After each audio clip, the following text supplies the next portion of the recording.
이 시간 하나님의 말씀을 보겠습니다. 신약 성경입니다.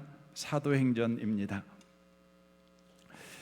신약 성경 222페이지 사도행전 20장입니다.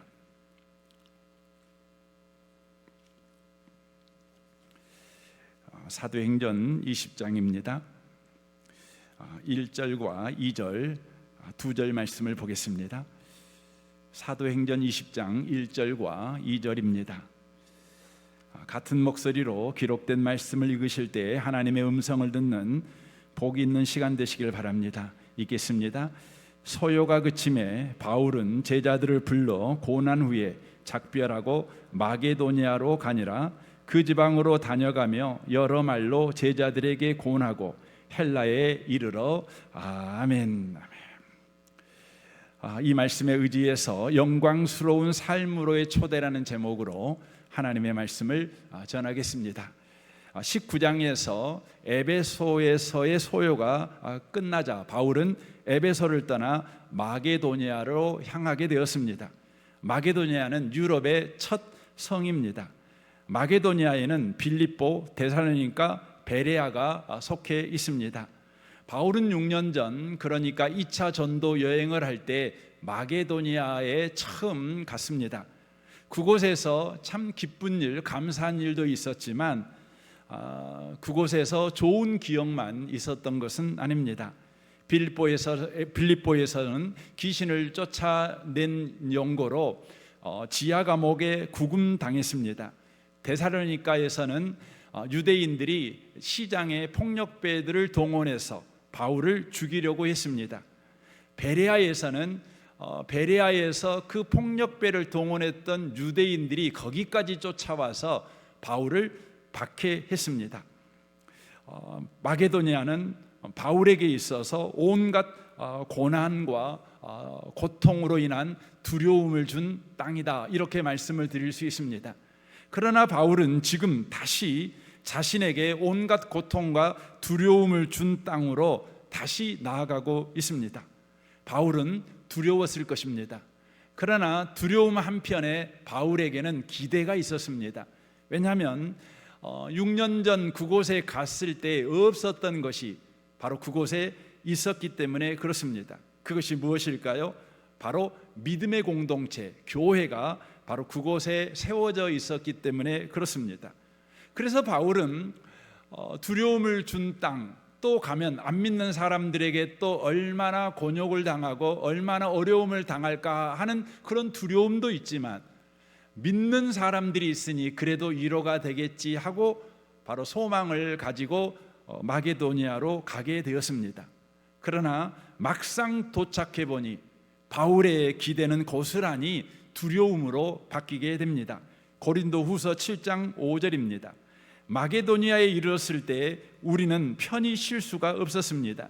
교회 안에 다툼과 우리 마음속의 두려움으로 인해 우리는 계속 초조하고 불안했습니다. 우리는 사태가 어떻게 마무리될지 알 수 없어서 긴장을 늦추지 못했습니다 라고 말합니다. 6년 전에는 믿지 않은 세상의 공격으로만 두려움이 있었습니다. 그러나 6년 후 마게도니아에 도착한 지금 이제는 믿는 자들이 서로 다투는 일, 교회 안에서 서로 공격하는 일이 바로 일어나고 있었습니다. 성도끼리만 공격하는 것이 아니라 바울도 공격 대상이었다고 하는 것입니다. 직장 생활도 어려운데 퇴근해 보니 가정에 왔더니 또 공격하는 것입니다. 직장 생활도 쌈박질이요, 가정도 쌈박질인 상황.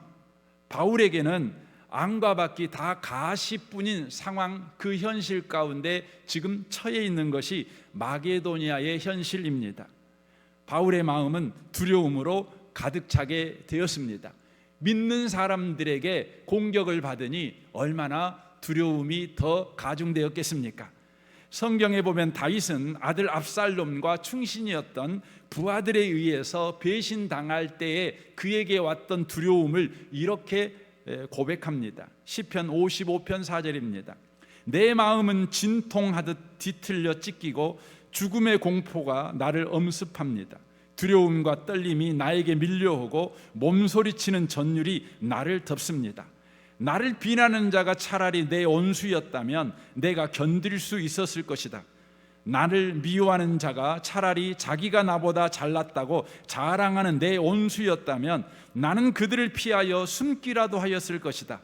그런데 나를 비난하는 자가 바로 너라니, 나를 미워하는 자가 바로 내 동료, 내 친구, 내 가까운 벗이라니. 구약의 다윗도 신약의 바울도 세상은 평안이 아니라 두려움을 주는 땅이었다는 것입니다. 세상 속에 살고 있는 사람은 누구나 외회가 없이 두려움을 가지고 삽니다. 저와 여러분도 마찬가지입니다. 그러나 바울은 이 두려움 많은 세상 속에서 놓치지 않은 것이 하나 있었습니다.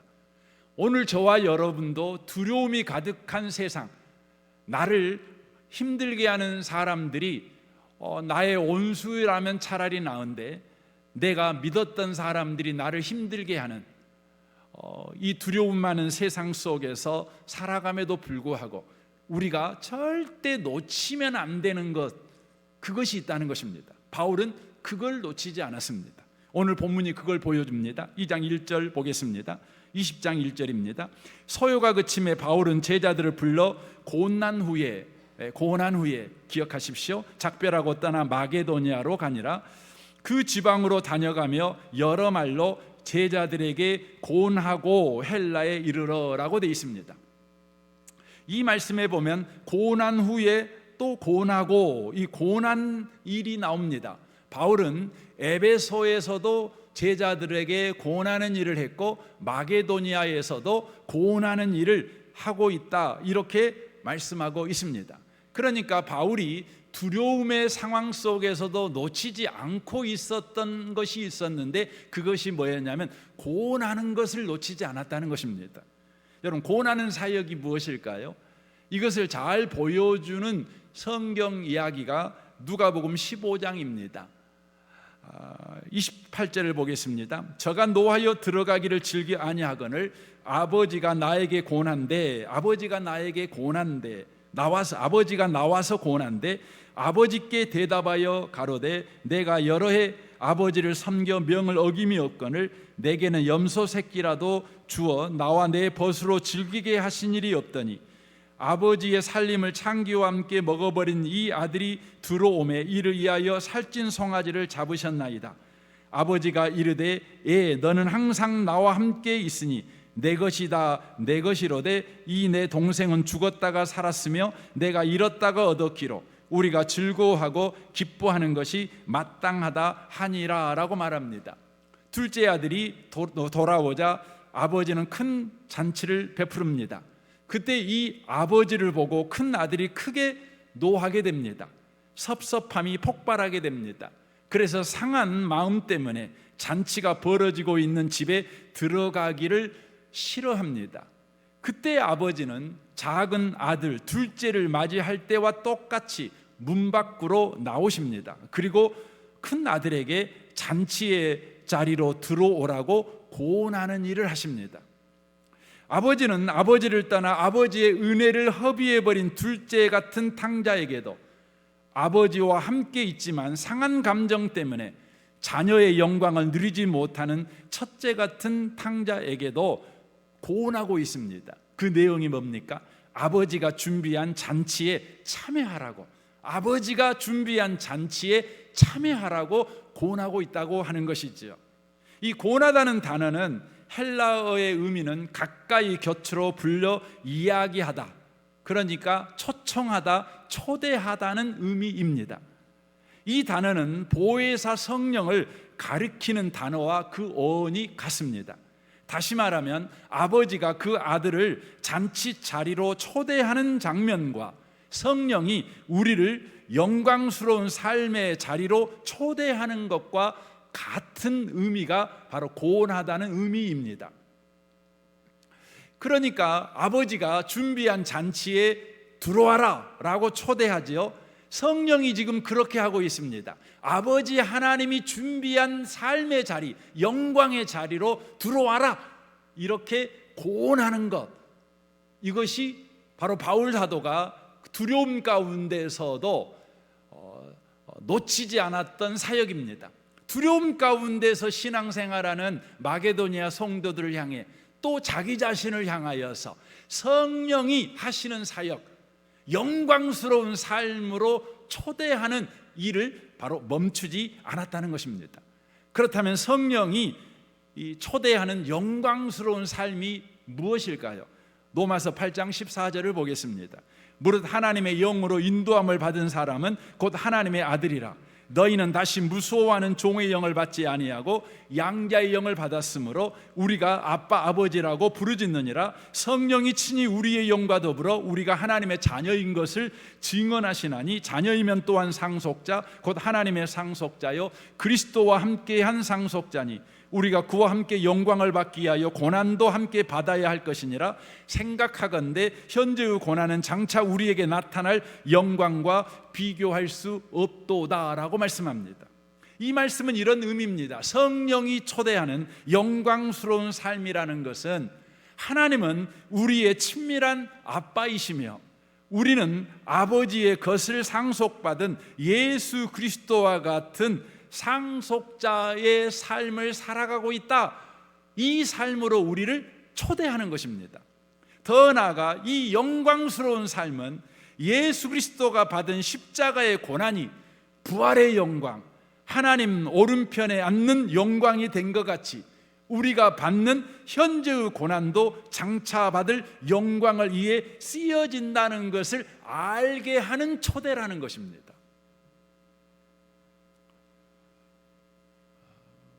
성령님은 지금도 우리 가운데 이렇게 일하십니다. 너는 예수 안에 있으니 영광스러운 삶으로 하나님이 만들어 가실 거야. 예수가 차지한 그 영광, 네가 차지할 영광이야. 그 영광을 예수가 십자가의 고난으로 차지했듯이 현재의 너의 고난이 영광을 차지하는 일에 쓰여지게 될 거야. 이렇게 말씀하고 있는 것입니다. 욥은 이해할 수 없는 고난으로 인해 그의 마음이 하나님에 대한 깊은 회의에 빠지게 됩니다. 더 이상 신앙으로 살아갈 기력을 잃어버립니다. 그때 지금까지 침묵하시던 하나님이 욥을 찾아오십니다. 그리고 욥에게 말씀하십니다. 그런데 하나님의 말씀은 우리의 기대와 전혀 다른 이야기입니다. 욥기 38장 8절입니다. 바다가 그 모태에서 터져 나올 때에 문으로 그것을 가둔 자가 누구냐? 그때에 내가 구름으로 그 옷을 만들고 흑암으로 그 강보를 만들고 한계를 정하여 문빗장을 지르고 이르기를 네가 여기까지 오고 더 넘어가지 못하리니 너 높은 파도가 여기서 그칠지라 하셨노라 라고 말합니다. 우리 하나님께서 이해할 수 없는 고난의 의미를 바로 욥에게 설명을 할 때에 바다의 파도를 가지고 이야기를 하고 있는 장면입니다. 여기 말씀해 보면 바다가 모태에서 터져 나올 때라는 표현이 나옵니다. 이 말씀은 잔잔한 바다가 갑자기 배고픈 사자처럼 으그렁거리며 바다가 뒤집어 엎어지고 육지를 향하여 거센 파도가 달려나가는 때를 바로 의미하고 있는 것입니다. 그런데 이 일은 하나님이 바다의 잔잔한 물결을 향하여 명할 때 밤낮 으르렁거리며 육지를 삼킬 듯이 돌진하는 바다의 파도가 되었다, 이렇게 말씀합니다. 그러니까 바다의 잔잔한 물이 거센 파도가 된 것은 우연히 일어난 사건이 아니라 하나님의 높은 뜻이 개입하고 하나님의 전능하심이 개입하여 일어난 바로 사건이라는 것입니다. 그런데 그 파도에게 우리 주님이 어떻게 하십니까? 한계를 정하십니다. 그래서 육지를 넘어오지 못하게 하십니다. 그렇다면 왜 하나님께서는 잔잔한 바다를 그대로 내버려두지 않고 파도가 으르렁거리는 그런 거센 바다를 만들었을까요? 그 이유를 38장 9절에서 이렇게 말합니다. 그때에 내가 구름으로 그 옷을 만들고 라고 말합니다.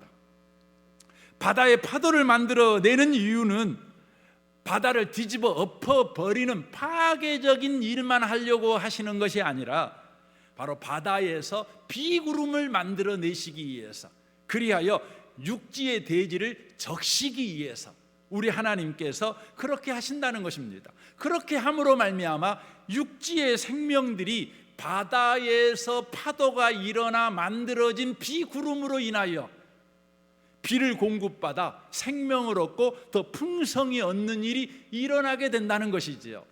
더 나아가 9절을 다시 한번 보겠습니다. 그때 내가 구름으로 그 옷을 만들고 흑암으로 그 강보를 만들고 라고 말합니다.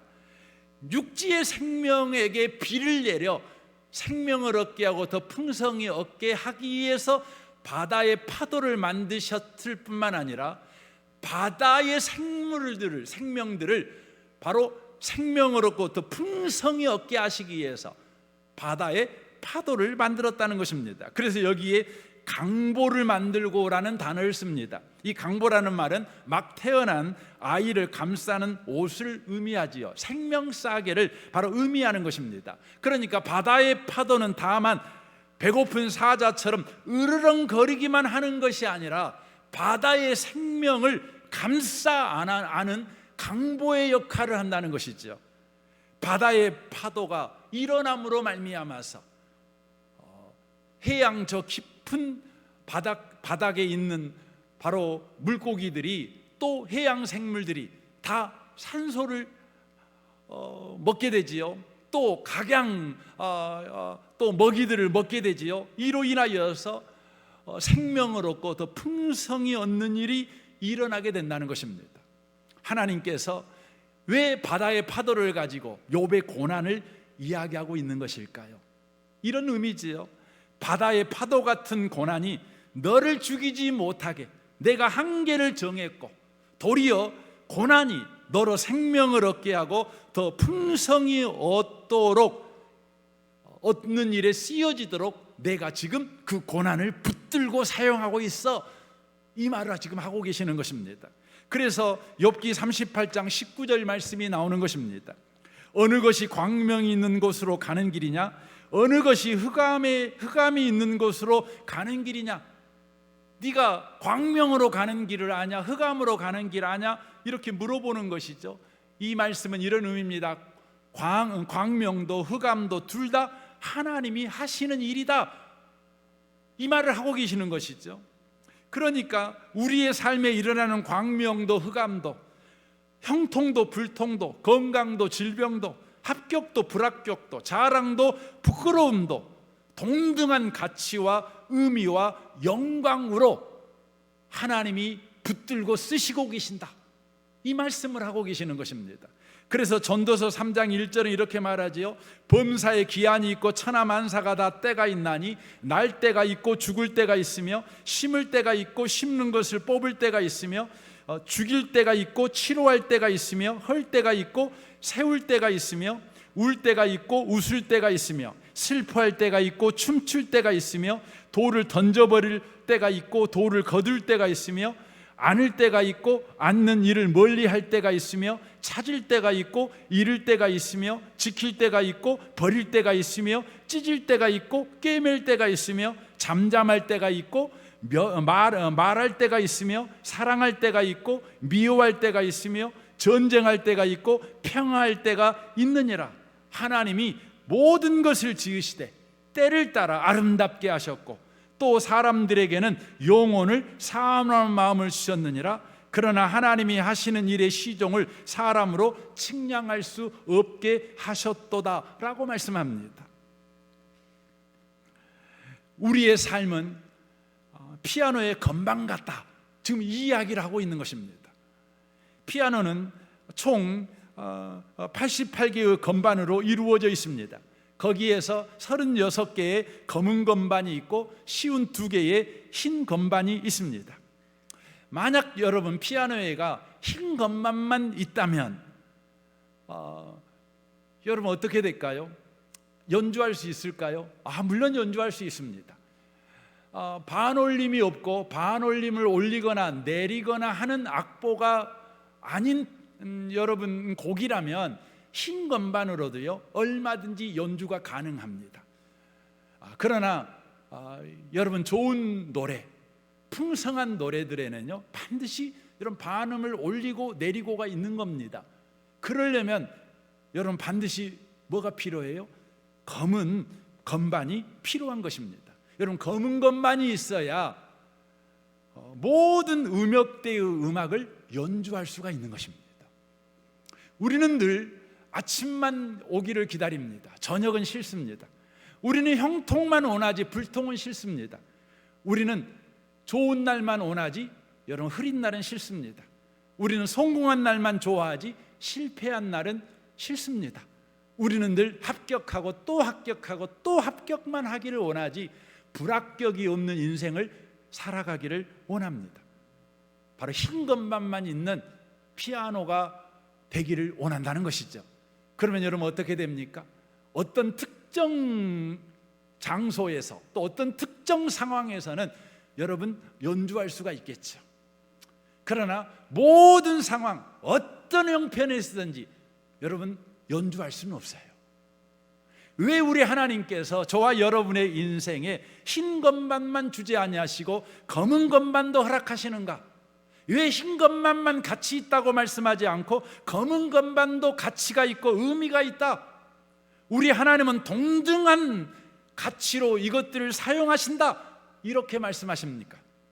바로 그 이유는 저와 여러분이 어떤 상황, 어떤 형편, 주일날만 그리스도인으로 사는 것이 아니라 월요일부터 토요일 예배 시간에만 그리스도인으로 사는 것이 아니라 영업할 때에도, 시장 가서 시장 볼 때에도, 성도 앞에서만 그리스도인으로 사는 것이 아니라 자녀 앞에서도, 아내 앞에서도, 남편 앞에서도, 누구 앞에서든지 그리스도인으로 삶을 살아내는 자가 되게 하시기 위해서 우리 하나님께서 저와 여러분에게 흰 건반도 주시고 검은 건반도 주셔서 흰 건반도 있고 검은 건반도 있는 피아노와 같은 인생이 되게 하셨다는 것입니다. 그래서 전도서 3장 14절은 이렇게 말합니다. 하나님께서 행하시는 모든 것은 영원히 있을 것이라. 그 이에 더할 수도 없고 그것에서 덜 할 수도 없나니 하나님이 이같이 행하심은 사람들이 그 앞에서 경외하게 하려 하심인 줄을 내가 알았도다 라고 말씀합니다. 그리스도인의 삶의 치명적인 문제는 뭐냐면 바로 만사를 이분법적으로 나누는 것입니다.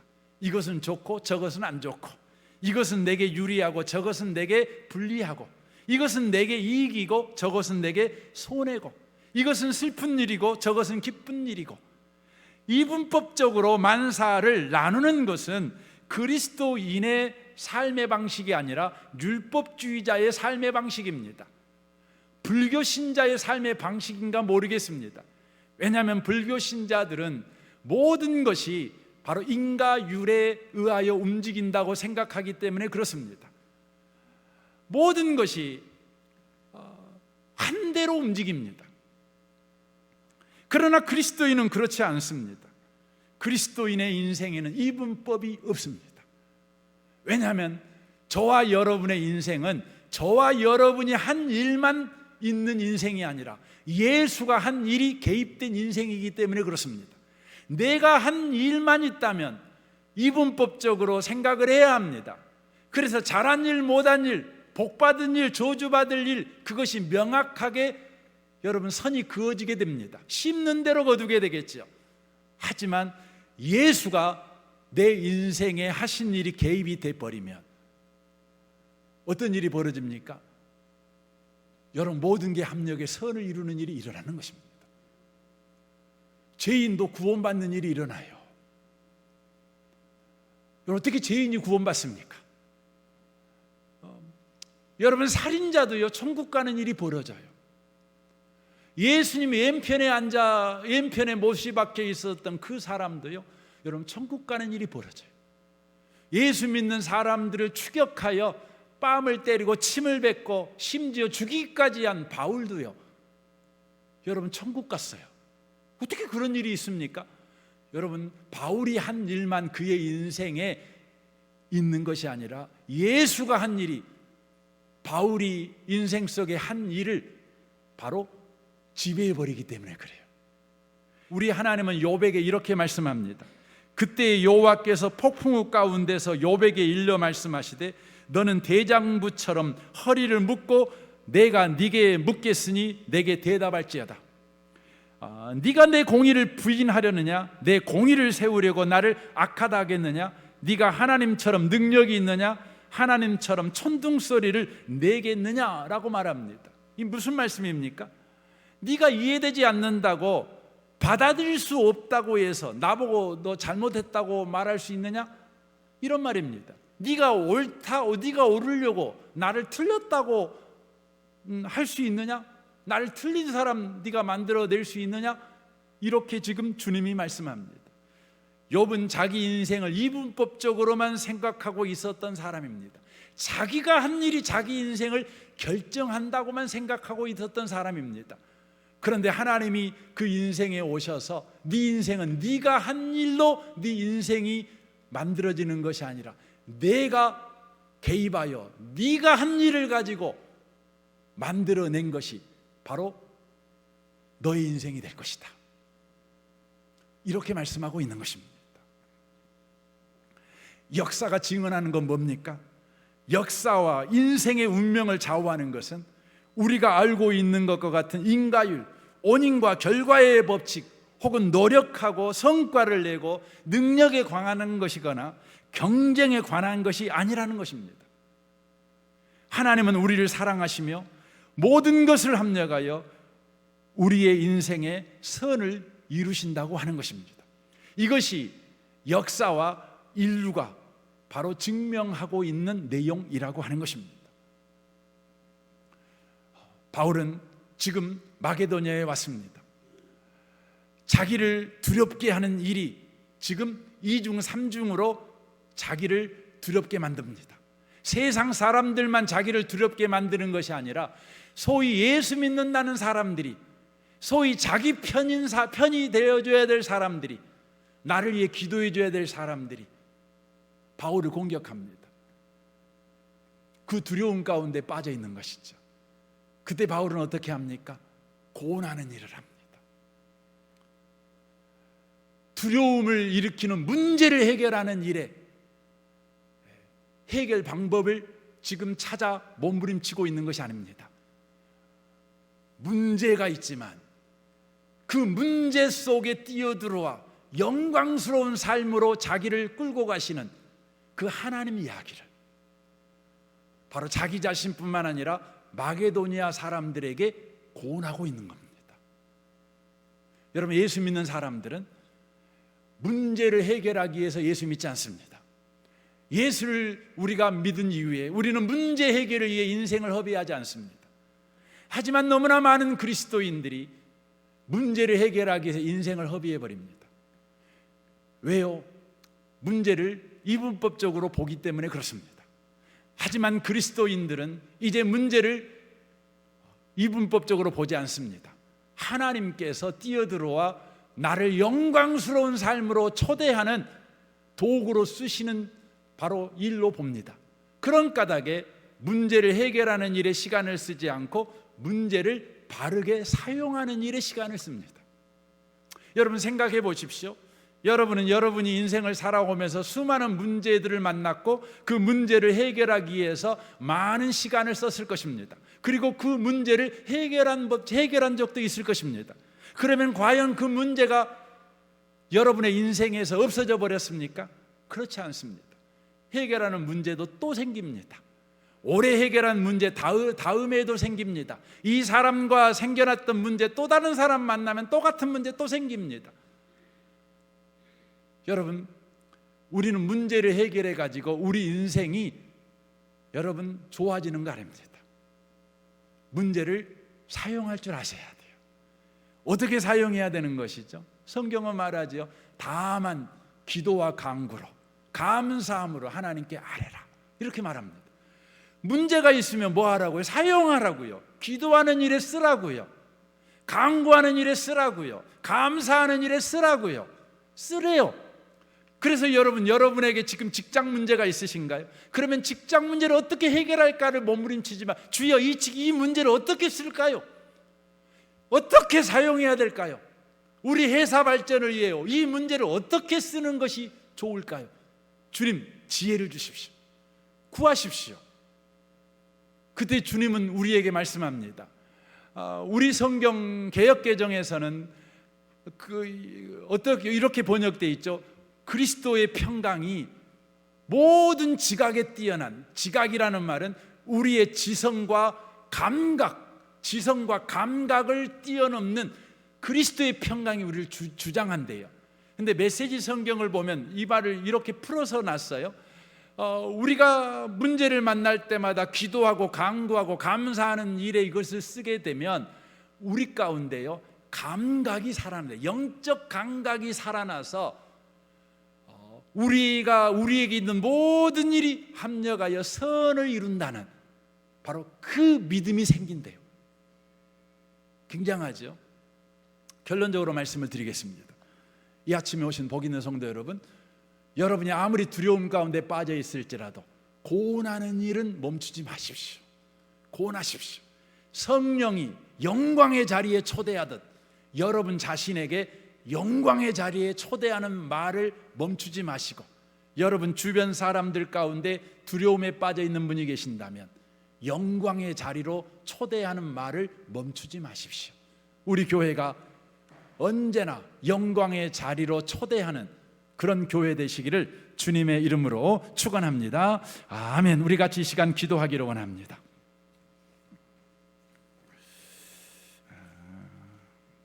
이 시간 기도할 때 주님, 우리가 영광의 초대를 놓치지 않는 우리가 되게 해 주십시오. 어떤 문제를 만났든지 문제 해결하는 일에 시간을 허비하지 아니하고 문제를 바르게 사용하는 일에 우리 인생을 쓰는 자 되게 하십시오.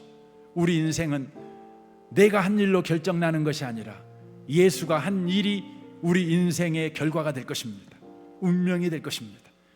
주여, 기도하는 일에 쓰게 하시고 간구하는 일에 쓰게 하시고 감사하는 일에 쓰는 자 되게 하여 주옵소서. 영광의 자리로 초대하는 고난하는 일을 멈추지 않게 하옵소서. 우리 같이 이 시간 기도하겠습니다.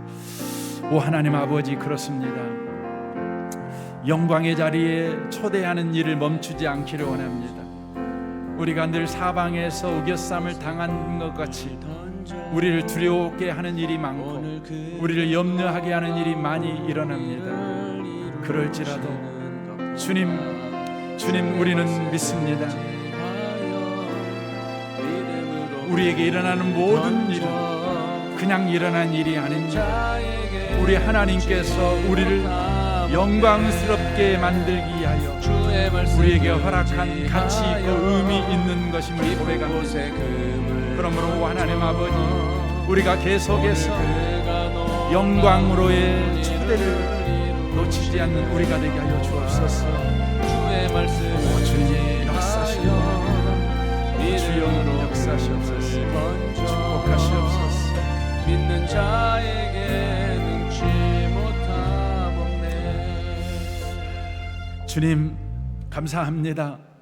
우리를 예수 믿는 자가 되게 하시고 우리 인생을 우리가 한 일로 우리 인생의 운명이 정해지지 않고 예수가 한 일이 우리 인생의 운명이 되게 하시며 미래가 되게 하셔서 감사합니다. 그러므로 우리 인생에 일어나는 어떤 일도 다 가치가 있고 의미가 있음을 고백합니다. 광명도 흑암도 형통도 불통도 건강도 질병도 합격도 불합격도 자랑도 부끄러움도 동등한 가치와 의미와 영광으로 쓰여질 것을 믿습니다. 그러므로 주님, 우리에게 어떤 일이 일어날지라도 어떤 문제를 만날지라도 그 문제를 해결하는 일에 인생을 허비해버리지 않고 문제를 사용하는 일에 진력하는 우리가 되게 우리를 축복하여 주옵소서. 기도하는 일에 문제를 쓰게 하시고 간구하는 일에 문제를 쓰게 하시고 감사하는 일에 문제를 쓰게 하시옵소서. 문제를 쓸 수 있는 지혜를 주께 구하게 하여 주옵소서.